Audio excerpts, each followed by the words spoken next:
ಪೌಲನು ಥೆಸಲೋನಿಯರಿಗೆ ಬರೆದ 2ನೇ ಪತ್ರದಿಂದ ವಾಚನ. ಅಧ್ಯಾಯ 2, ವಚನಗಳು 1-3, 14-17. ಸಹೋದರರೇ, ನಮ್ಮ ಪ್ರಭು ಯೇಸು ಕ್ರಿಸ್ತರ ಪುನರಾಗಮನವನ್ನು ಮತ್ತು ನಾವು ಅವರ ಸನ್ನಿಧಿಯಲ್ಲಿ ಒಂದಾಗಿ ಸೇರುವ ವಿಷಯವನ್ನು ಕುರಿತು ನಿಮ್ಮಲ್ಲಿ ನಾವು ವಿನಂತಿಸುವುದೇನೆಂದರೆ, ಪ್ರಭುವಿನ ದಿನವು ಬಂದೇ ಬಿಟ್ಟಿತೆಂದು ಪ್ರವಾದನೆಯಿಂದಾಗಲಿ ಪ್ರವಚನದಿಂದಾಗಲಿ ಅಥವಾ ನಮ್ಮ ಪತ್ರದಿಂದಾಗಲಿ ತಿಳಿದು ಬಂದಿದ್ದೆ ಎಂದು ಯಾರಾದರೂ ಹೇಳಿದರೆ ಒಮ್ಮೆಗೆ ನೀವು ತಬ್ಬಿಬ್ಬವಾಗಿ ತಳಮಳಗೊಳ್ಳದಿರಿ. ನಿಮ್ಮನ್ನು ಯಾರು ಯಾವ ರೀತಿಯಲ್ಲೂ ವಂಚಿಸದಿರಲಿ.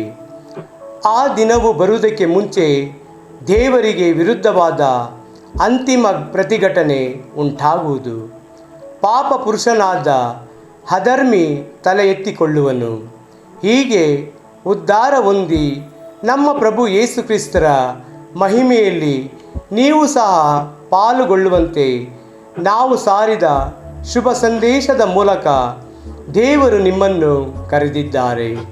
ಆದುದರಿಂದ ಸಹೋದರರೇ, ನಾವು ನಿಮಗೆ ಬಾಯಿ ಮಾತಿನಿಂದಾಗಲಿ ಪತ್ರದ ಮೂಲಕವಾಗಲಿ ಬೋಧಿಸಿರುವ ಸತ್ಸಂಪ್ರದಾಯಗಳನ್ನು ಪ್ರಾಮಾಣಿಕವಾಗಿ ಪಾಲಿಸುತ್ತಾ ಸ್ಥಿರವಾಗಿ ನಿಲ್ಲಿರಿ.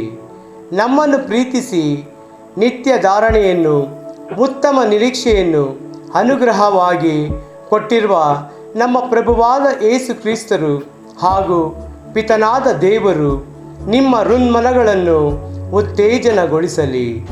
ಸಕಲ ಸತ್ಕಾರ್ಯಗಳಲ್ಲೂ ಸನ್ನುಡಿಯಲ್ಲೂ ನಿಮ್ಮನ್ನು ದೃಢಪಡಿಸಲಿ. ಪ್ರಭುವಿನ ವಾಕ್ಯ. ದೇವರಿಗೆ ಕೃತಜ್ಞತೆ ಸಲ್ಲಲಿ. ಕೀರ್ತನೆ ಶ್ಲೋಕ. ಪ್ರಭು ಧರೆಗೆ ನ್ಯಾಯ ತೀರಿಸಲು ಬಂದೇ ಬರುವನು ಖಂಡಿತವಾಗಿ. ಪ್ರಭು ರಾಜನೆಂದು ಸಾರಿರಿ ರಾಷ್ಟ್ರಗಳಿಗೆ, ಕದಲದ ಸ್ಥಿರತೆಯನ್ನು ಇತ್ತಿಹನು ಧರೆಗೆ, ನ್ಯಾಯವಾದ ತೀರ್ಪು ಕೊಡುವನು ಜನಾಂಗಕ್ಕೆ. ಶ್ಲೋಕ. ಪ್ರಭು ಧರೆಗೆ ನ್ಯಾಯ ತೀರಿಸಲು ಬಂದೇ ಬರುವನು ಖಂಡಿತವಾಗಿ. ಹರ್ಷಿಸಲಿ ಆಕಾಶವು, ಸಂತೋಷಿಸಲಿ ಭೂಲೋಕವು, ಗರ್ಜಿಸಲಿ ಸಮುದ್ರವು ಮತ್ತು ಅದರೊಳಗಿರುವುದೆಲ್ಲವೂ, ಹುಯಿಸಲಿ ಹೊಲಗದ್ದೆಗಳು, ಪೈರು ಪಚ್ಚೆಗಳು, ಹರ್ಷಧ್ವನಿಗೈಯಲಿ ಕಾಡಿನ ಫಲ ವೃಕ್ಷಗಳು. ಶ್ಲೋಕ. ಪ್ರಭು ಧರೆಗೆ ನ್ಯಾಯ ತೀರಿಸಲು ಬಂದೇ ಬರುವನು ಖಂಡಿತವಾಗಿ. ಪ್ರಭು ಧರೆಗೆ ನ್ಯಾಯ ತೀರಿಸಲು ಬಂದೇ ಬರುವನು ಖಂಡಿತವಾಗಿ. ಜಗಕ್ಕೂ ಜನತೆಗೂ ತೀರ್ಪಿಡಲು ನೀತಿ ನಿಯಮಾನುಸಾರವಾಗಿ. ಶ್ಲೋಕ. ಪ್ರಭು ಧರೆಗೆ ನ್ಯಾಯ ತೀರಿಸಲು ಬಂದೇ ಬರುವನು ಖಂಡಿತವಾಗಿ.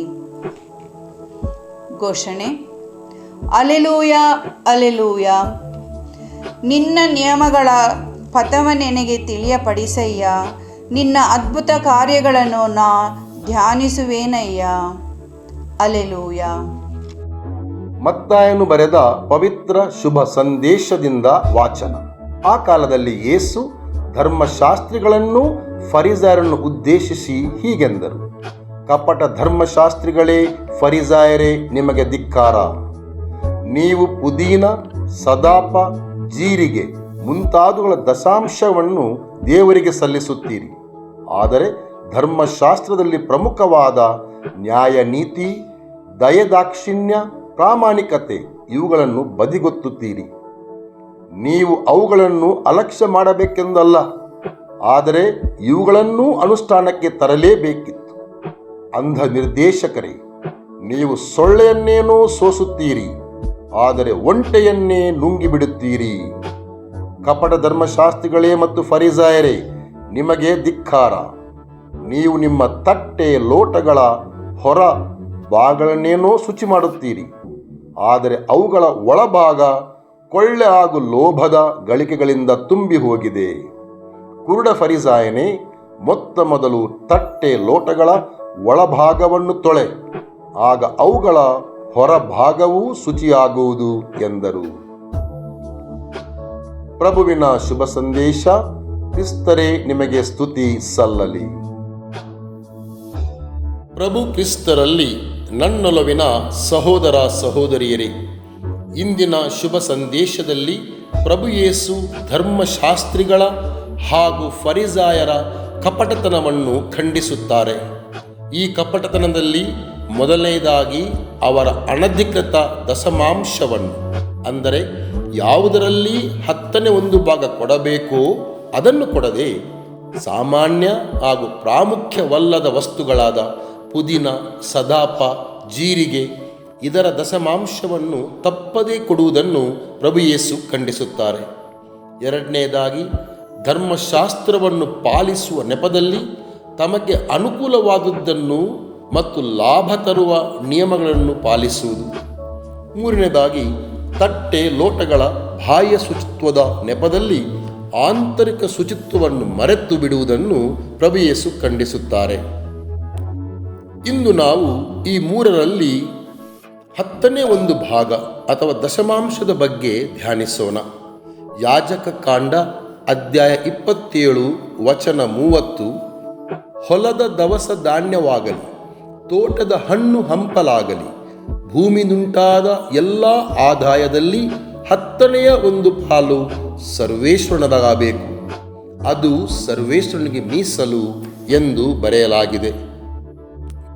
ಅದರ ಪ್ರಕಾರ ಪ್ರತಿಯೊಬ್ಬರು ತಮ್ಮ ದುಡಿಮೆಯ, ತಮ್ಮ ಸಂಪಾದನೆಯ 100ರಲ್ಲಿ 10 ಅಥವಾ 10% ತಮ್ಮದು ಅಲ್ಲ, ಅದು ಬೇರೆಯವರಿಗೆ ಸೇರಿದ್ದು ಎಂಬ ದೃಢ ಮನಸ್ಸನ್ನು ಮಾಡಬೇಕು.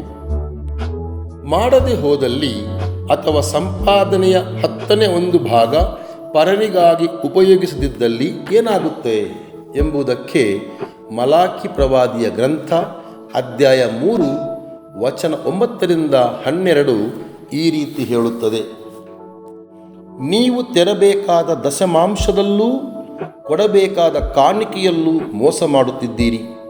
ನೀವು ನಿಮ್ಮ ಜನಾಂಗವೆಲ್ಲವೂ ನನಗೆ ಮೋಸ ಮಾಡುವುದರಿಂದ ನೀವೆಲ್ಲರೂ ಶಾಪಗ್ರಸ್ತರು.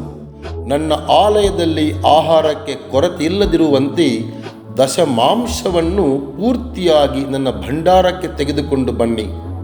ಆ ಬಳಿಕ ಪರಲೋಕದ ದ್ವಾರಗಳನ್ನು ತೆರೆದು ತುಂಬಿ ತುಳುಕುವಷ್ಟು ವರದಾನಗಳನ್ನು ನಿಮ್ಮ ಮೇಲೆ ಸುರಿಸುವೆನೋ ಇಲ್ಲವೋ ಎಂಬುದನ್ನು ಪರೀಕ್ಷಿಸಿ ನೋಡಿ. ಇದು ಸರ್ವೇಶ್ವರ ಸ್ವಾಮಿಯ ನುಡಿ. ನಿಮ್ಮ ಭೂಮಿಯ ಬೆಳೆ ಹುಳು ಉಪ್ಪಟೆಗಳಿಂದ ನಾಶವಾಗದಂತೆ ನೋಡಿಕೊಳ್ಳುವೆನು. ನಿಮ್ಮ ತೋಟದಲ್ಲಿ ದ್ರಾಕ್ಷಿ ಹಣ್ಣು ಉದುರಿ ಹೋಗದಂತೆ ಮಾಡುವೆನು.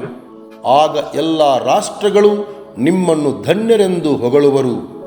ನಿಮ್ಮ ನಾಡು ಚಲುವಿನ ನಾಡಾಗುವುದು. ಆದುದರಿಂದ ಪ್ರಿಯರೇ, ದಶಮಾಂಶದ ಬಗ್ಗೆ ಸದಾ ಎಚ್ಚರ ವಹಿಸೋಣ. ಅದು ನಮ್ಮ ದುಡಿಮೆಯಿಂದ, ಸಂಪಾದನೆಯಿಂದ ಬೇರ್ಪಡಿಸಿ ಇಡೋಣ. ಅದನ್ನು ಬೇರ್ಪಡಿಸಿಟ್ಟು ಏನು ಮಾಡಬೇಕು? ಅದರಲ್ಲಿ 1 ಧರ್ಮಸಭೆಗೆ ಕೈಲಾದಷ್ಟು ಸಹಾಯ ಮಾಡಲು ಉಪಯೋಗಿಸಿಕೊಳ್ಳಬೇಕು. ಉಳಿದದ್ದನ್ನು ನನಗಿಂತ ಕಷ್ಟದಲ್ಲಿದ್ದವರಿಗೆ, ಕಾಯಿಲೆ ಬಿದ್ದವರಿಗೆ, ಸುಸ್ತಿ ಆದವರಿಗೆ, ಬಡ ಮಕ್ಕಳ ವಿದ್ಯಾಭ್ಯಾಸಕ್ಕೆ, ನಿರ್ಗತಿಕರ ಒಳಿತಿಗೆ, ಹೀಗೆ 10 ಹಲವು ಕಲ್ಯಾಣ ಕಾರ್ಯಗಳಿಗಾಗಿ, ಪರರ ಏಳಿಗೆಗಾಗಿ ಬಳಸಬೇಕಾಗಿದೆ. ಆದುದರಿಂದ ಪ್ರಿಯರೇ, ಉದಾರ ಮನಸ್ಸನ್ನು ತೋರಿಸೋಣ. ಏಕೆಂದರೆ ಕೊಟ್ಟು ಕೊಟ್ಟು ಕೆಟ್ಟವರಿಲ್ಲ, ಇಟ್ಟು ಇಟ್ಟು ತಾವೇ ತಿಂದು ಬದುಕಿದವರಿಲ್ಲ. ಕೊಟ್ಟವರಿಗೆ ಮತ್ತಷ್ಟು ಕೊಡಲಾಗುವುದು, ಅವರು ಸಮೃದ್ಧಿಯಾಗುವರು. ಏಕೆಂದರೆ ಕೊಟ್ಟು ಕೊಟ್ಟು ಬೀದಿ ಬಿಕಾರಿಯಾಗಿ, ನಿರ್ಗತಿಕನಾಗಿ, ರಸ್ತೆಯಲ್ಲಿ ಬಿದ್ದು ಬೇವಾರಸುದಾರನಾಗಿ ಸತ್ತ ಉದಾಹರಣೆ ಈ ಪ್ರಪಂಚದಲ್ಲೇ ಇಲ್ಲ. ಅದಕ್ಕಾಗಿ ಪ್ರಿಯರೇ, ಸಕಲ ಸತ್ಕಾರ್ಯಗಳಲ್ಲೂ ಸನ್ನುಡಿಯಲ್ಲೂ ನಮ್ಮನ್ನು ದೃಢಪಡಿಸುವ ದೇವರು ನಮ್ಮ ಉದಾರ ಮನಸ್ಸನ್ನು ಹರಸಲಿ, ನಮ್ಮ ಹಣ್ಮನಗಳನ್ನು ಉತ್ತೇಜನಗೊಳಿಸಲಿ.